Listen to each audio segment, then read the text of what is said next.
Hello guys, welcome back to my channel. आज मैं आपको एक बहुत ही interesting topic respiration in fish को समझाने वाली हूँ।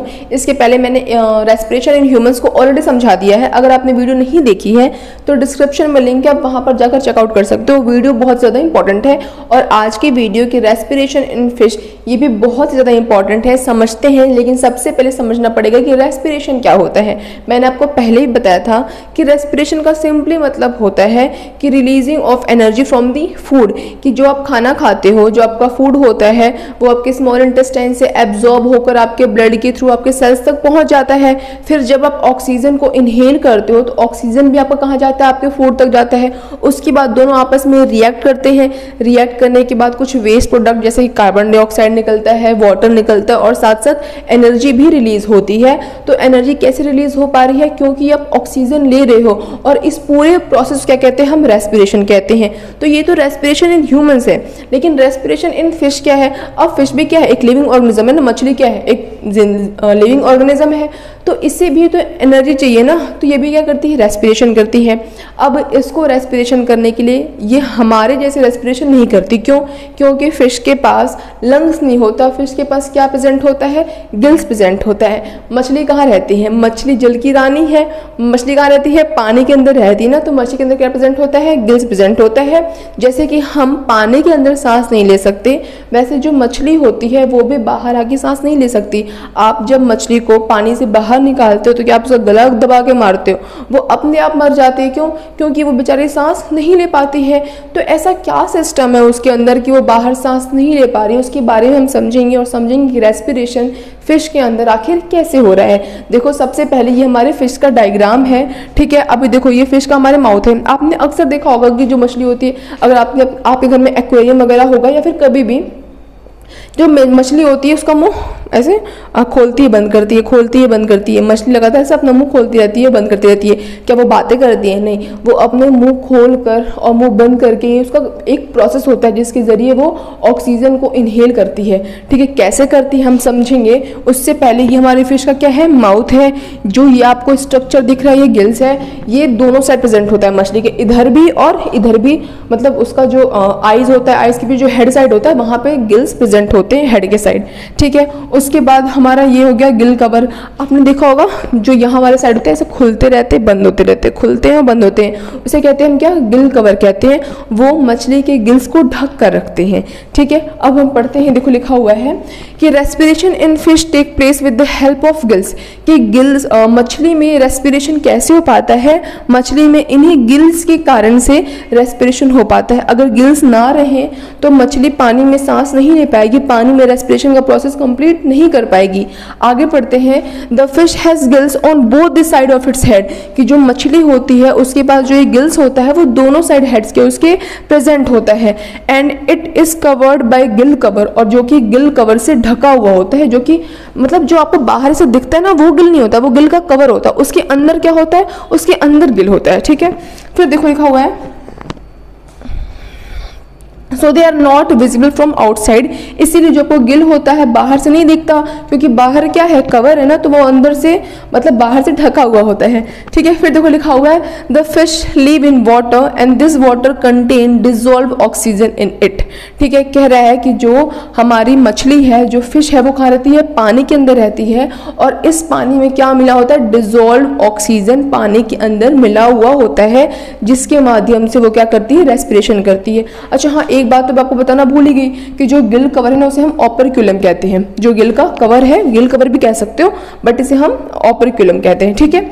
यहाँ लिखा हुआ था। फिर आगे पढ़ते गए, दिस हैप्पीनेस फॉलोज, कि आखिर रेस्पिरेशन कैसे होता है वो देखते हैं। कह रहा है, the fish breathes by taking in water through its mouth and sending it over the gills. कि जो मछली होती है वो अपना मुंह खोलती है, ठीक है, और मुंह खोलने के बाद क्या करती है, पानी को अपने मुंह के अंदर लेती है। अब जब पानी उसके मुंह के अंदर जाता है तो वो कहाँ जाता है, उसके पेट में? नहीं, उसके पेट में नहीं जाता। वो जो पानी होता है ना वो उसके गिल्स के पास जाता है, ठीक है। वो गिल्स क्या करता है, सरफेस एरिया को भी बढ़ाता है ताकि जो मछली है वो आराम से रेस्पिरेशन का प्रोसेस कर सके, उसे सरफेस एरिया को बढ़ाता है। और जो गिल्स होते हैं ना वहाँ पे ब्लड की सप्लाई बहुत तेज होती है। अब ब्लड की सप्लाई बहुत तेज है तो ब्लड के अंदर ऑक्सीजन कम है, ब्लड की, क्योंकि मछली ने भी ऑक्सीजन अपनी एनर्जी के लिए यूज़ किया होगा ना, उतने दूर समुद्र में, पानी में, एक्वेरियम में, पता नहीं कहाँ कहाँ तैर रही है वो, ठीक है। तो उसको तैरने में, खाने में, पीने में, सब कुछ में एनर्जी लग रही है ना, तो वो उस ऑक्सीजन को यूज़ कर लेगी। तो ब्लड में ऑक्सीजन क्या हो गया है, कम हो गया है। अब मछली ने मुंह के रास्ते क्या लिया, पानी लिया। उस पानी में डिजोल्व फॉर्म में क्या प्रेजेंट है, ऑक्सीजन प्रेजेंट है। वो पानी कहाँ गया, पेट में नहीं गया, वो पानी गया गिल्स के पास। गिल्स के पास ब्लड की सप्लाई बहुत ज़्यादा है। अब ब्लड में ऑक्सीजन कम है और जो मछली ने पानी लिया उसमें ऑक्सीजन ज़्यादा है, तो डिफ्यूज़न होगा। डिफ्यूज़न का मतलब जब गैसेस हायर कंसंट्रेशन से लोअर कंसंट्रेशन में फ्लो करते हैं उन्हें हम क्या कहते हैं, डिफ्यूज़न कहते हैं। अब मछली ने जो पानी मुंह के रास्ते से लिया है उसके अंदर ऑक्सीजन ज़्यादा है और जो पानी उस ब्लड में है मछली के, उसमें ऑक्सीजन कम है।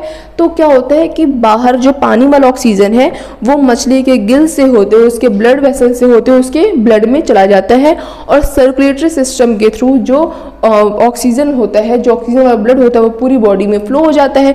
उसके बाद मछली का रेस्पिरेशन वाली जो प्रोसेस है वो पूरा कंप्लीट होता है, ठीक है। अब क्या होगा, अब बाहर जो मछली मुंह के अंदर से जो पानी लेगी उसके अंदर कार्बन डाइऑक्साइड की मात्रा क्या होगी, कम होगी ना, क्योंकि वो डिसॉल्व फॉर्म में ऑक्सीजन ले रही है। और क्योंकि उसने रेस्पिरेशन किया है तो आपको ये पता होना चाहिए कि रेस्पिरेशन का जो वेस्ट प्रोडक्ट, जो बाय प्रोडक्ट निकलता है वो वाटर और कार्बन डाइऑक्साइड भी निकलता है। तो जो कार्बन डाइऑक्साइड है वो अंदर मछली के अंदर ज़्यादा है एज कंपेरिजन टू बाहर के एनवायरनमेंट में। इसलिए डिफ्यूजन के प्रोसेस से होते हुए जो ब्लड वेसल्स में जब वापस ब्लड आता है उसमें कार्बन डाइऑक्साइड की मात्रा ज़्यादा है, इसीलिए वो डिफ्यूज हो जाता है गिल्स के अंदर फ्रॉम हायर कंसंट्रेशन जो कि मछली के अंदर था टू द लोअर कंसंट्रेशन जो कि बाहर के एनवायरनमेंट में है। ये एक प्रोसेस होता है जो कि बार बार रिपीटेड होता रहता है, ठीक है। एक बार पढ़ लेते हैं, बहुत बोल दिया क्या मैंने, ठीक है। इधर देखते हैं कह रहा है व्हेन वाटर पास, ये बता दिया, this the fish breathes by taking in water through its mouth and sending it toward the gills. कि जो मछली होती है वो पानी को अपने मुंह के रास्ते लेती है और कहाँ भेजती है, गिल्स के पास भेजती है। When water passes over the gills extract dissolve oxygen from this water. कह रहा है कि जब पानी गिल्स के थ्रू पास होता है तो गिल्स क्या करती है, गिल्स उस डिसॉल्व ऑक्सीजन को वहां से एक्सट्रैक्ट कर लेती है। The water then goes out through the gills slit. फिर कह रहा है कि उसके बाद से जो वाटर है, एक वापस बाहर जाने की बात कर रहा है कि the water then goes out through the gill slit, कि मुंह से पानी लेती है, ऑक्सीजन को एब्जॉर्ब करती है और जो एक्सेस वाटर बचा है उसको गिल्स के थ्रू बाहर कर देती है। अभी करती कैसे पता है, जब उसका मछली का मुंह खुला हुआ होता है तो उसका गिल्स बंद होता है, मतलब ये कवर आपको ढका हुआ दिखाई देगा। जब उसका मुंह खुलता है तो गिल्स बंद है, जब गिल्स बंद रहता है तो उसका मुंह खुला रहता है, और जब मुंह बंद तब गिल्स क्या होता है, खुलता है। अब पूछो क्यों ऐसा, इसलिए कि जब मछली क्या कर रही है, मुंह के अंदर पानी ले रही है, ठीक है। अब जब मुंह के अंदर पानी ले रही है, उसने करा और मुंह के अंदर क्या चला गया, उसके पानी चला गया, उसमें ऑक्सीजन है, ऑक्सीजन गिल्स के पास किया, गिल्स ने उसे क्या किया, एब्जॉर्ब किया ऑक्सीजन को, ठीक है। उसके बाद ब्लड वेसल्स के थ्रू वो क्या चला गया, पूरे बॉडी में चला गया, रेस्पिरेशन हुआ और फिर कार्बन डाइऑक्साइड आया और कार्बन डाइऑक्साइड बाहर निकल गया। जब कार्बन डाइऑक्साइड बाहर निकला तो फिर से मछली ने मुंह खोला और मुंह के अंदर से क्या गया, ऑक्सीजन गया, और जब उसने मुंह खोला तब ये गिल्स बंद था। जब फिर से वापस क्या हुआ, ऑक्सीजन ब्लड वेसल्स के थ्रू पूरी बॉडी में जाएगा, वापस से कार्बन डाइऑक्साइड आएगा, गिल्स के थ्रू वो बाहर निकलेगा और जो एक्स्ट्रा वाटर है वो भी गिल्स के थ्रू बाहर निकल जाएगा। ऐसे पूरा प्रोसेस क्या होता है, कंप्लीट होता है, ठीक है। तो ये लाइन छूट गई थी, वो मैंने पढ़ा दिया कि the water then goes out through the gill slit, कि गिल स्लिट से होते जो वाटर होता है एक्सेस वो बाहर निकल आता है। दस the dissolve oxygen is extracted from the water when it flows over the Gill. क्या जो डिसॉल्व ऑक्सीजन होता है वो वाटर से इसी तरीके से एक्सट्रैक्ट होता है जैसे मैंने आपको बताया, when it flows over the Gill, जब वो गिल्स के थ्रू फ्लो होता है। फिर कह रहा है the oxygen is absorb by the blood carried to the all parts of the part of fish, कि जो ऑक्सीजन गिल्स के थ्रू एब्जॉर्ब हुआ है वो अब सर्कुलेटरी सिस्टम के थ्रू होते हुए पूरी फिश के बॉडी पार्ट्स में फ्लो होगा। The carbon dioxide produced by the respiration is brought back by the blood into the gills for expelling into the surrounding water. ये कह रहा है कि जो कार्बन डाइऑक्साइड प्रोड्यूस हुआ है रेस्पिरेशन के प्रोसेस के दौरान वो वापस से ब्लड वेसल्स के थ्रू आएगा और गिल्स के माध्यम से होते हुए निकल जाएगा। कैसे निकलेगा, डिफ्यूजन का प्रोसेस, मैंने बताया higher concentration to the lower concentration. तो आज के इस टॉपिक के लिए बस इतना ही। मुझे लगता है कि रेस्पिरेशन इन फिश को मैंने बहुत अच्छे समझा दिया, बट फिर भी अगर कोई डाउट होगा तो कमेंट बॉक्स में कमेंट कर देना, मैं उसका रिप्लाई देने की बहुत जल्द कोशिश करूंगी। बाकी ऐसे और इंटरेस्टिंग वीडियोस के लिए मेरे चैनल को सब्सक्राइब जरूर करें और अगर वीडियो पसंद आई हो तो उसे एक लाइक जरूर करें। That's all, bye guys.